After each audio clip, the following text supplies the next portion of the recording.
আসসালামু আলাইকুম গাইস, সবাই কেমন আছেন? আশা করি সবাই ভালো আছেন। আজকে আমাদের রুমে এক ভাইয়ের হেভি বার্থডে কেক কাটা হচ্ছে। সবাই দেখতে থাকুন আর মজা নেন।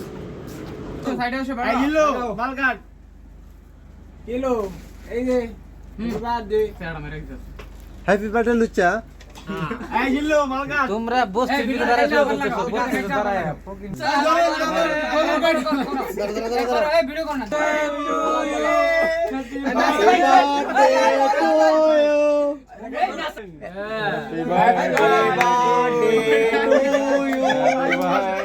কিরে বড় কাটাস না তুই অবশেষ কেক কাটতেছে, সবাই মিলে দেখেন, বহুত আনন্দ ফুর্তি করতেছে। সবাই মুখে মাখতেছে, দেখেন মুখে মাখতেছে, গায়ে মাখতেছে, দেখছেন, আবার খাওয়াই দিতেছে, দেখেন।